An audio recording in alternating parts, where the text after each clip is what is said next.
Pour sauver la France, il faut sauver la clé de voûte. La clé de voûte, c'est le chef de l'État. Il n'y a plus de chef, il n'y a plus d'État. Donc, il faut vite une élection anticipée. Vite. Parce que s'il n'y a pas la clé de voûte, c'est pas la peine de reconstruire les murs.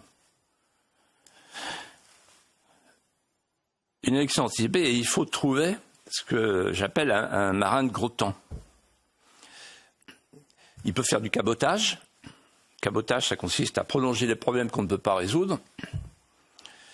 Il vaut mieux qu'il fasse de la haute mer. La haute mer, c'est les 50e rugissants, les 40e hurlants. Pour mettre le cap sur le relèvement du bâtiment dont les œuvres vives sont passées sous la ligne de flottaison. Ça veut dire un homme qui a la lucidité et le courage. La lucidité, la blessure la plus proche du soleil.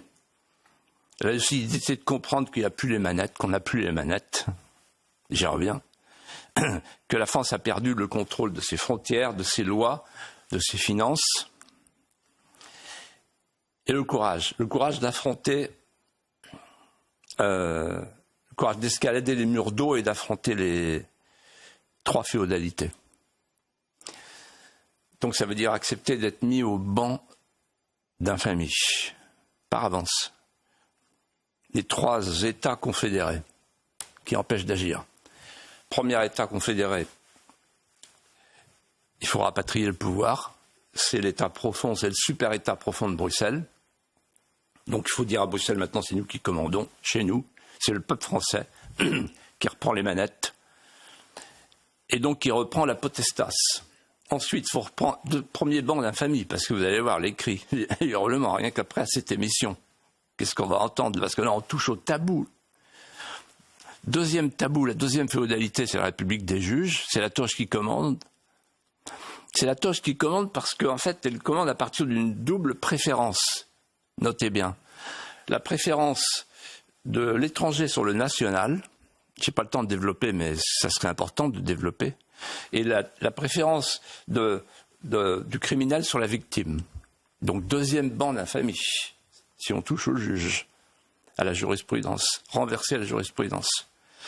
Et troisième banc d'infamie, il faut s'attaquer à la féodalité des élites mondialisées qui rêvent de faire de la France un laboratoire planétaire du paradis diversitaire, pour reprendre l'expression heureuse du talentueux Mathieu Bocoté.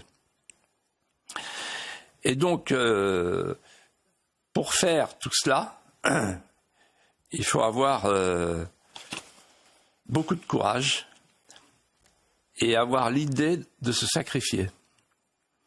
Premier banc d'infamie, l'Europe. Deuxième banc d'infamie, les juges. Troisième banc d'infamie, les élites. Si on retire le pouvoir à l'Europe, si on retire le pouvoir aux juges, si on retire le pouvoir aux élites, qu'on les affronte, malgré ce triple banc d'infamie, alors la France renaîtra. Et je suis convaincu que c'est possible.